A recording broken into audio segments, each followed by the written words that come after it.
Let's make your guitar solos better right away if you find yourself meandering in that minor pentatonic and you're like, why don't my solos sound like their solos if they're just using the minor pentatonic? Let's just talk about phrasing. Let's talk about giving a little bit of breathing room in between our phrases, right? If I just have, cool, I'm driving up a little bit of tension, and then I'm resolving it, but I have those two separate phrases. If you find yourself meandering, it's sort of like you're getting lost linguistically.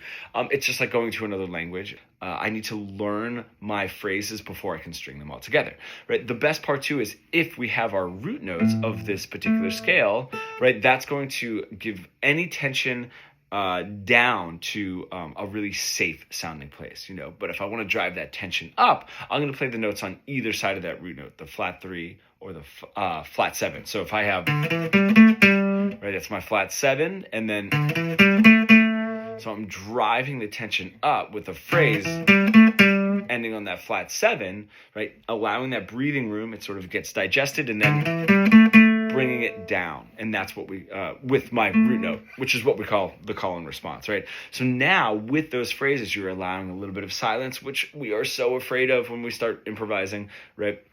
We think that we need to fill every little space.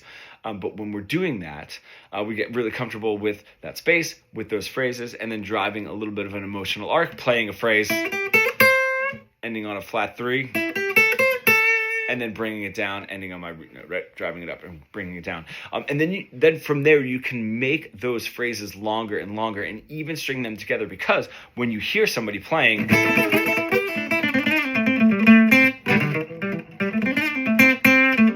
right, they're just stringing short phrases together to create a longer paragraph, right? They're not getting lost. And it does sort of sound like, well, they're just playing the blues scale. If I just play the blues scale, my solo is going to sound like that. And that's just not the case. Really frustrating time waster, it's sort of like YouTube rabbit hole, is when you're looking at a guitar player that you really like, you're not able to comprehend what it is that they're doing that you like about their guitar solos, right? It's really just communicating and using music as a language. This reminds me of like when I went back to school for songwriting. I really like these songs. No matter how much I listened to that song and said, they're just using the English language and a couple of chords, why can't I create it? I needed someone to peel back those layers and sort of say like, oh, they're changing the point of view from the verse to the chorus, which then was a secondary dominant into that, you know, one little quick key change. Wow, that's why I love that song, and that's what they were doing. Understanding this is going to make you a better player. Now, if you're an intermediate guitar player stuck in that sort of pentatonic plateau that we all get into,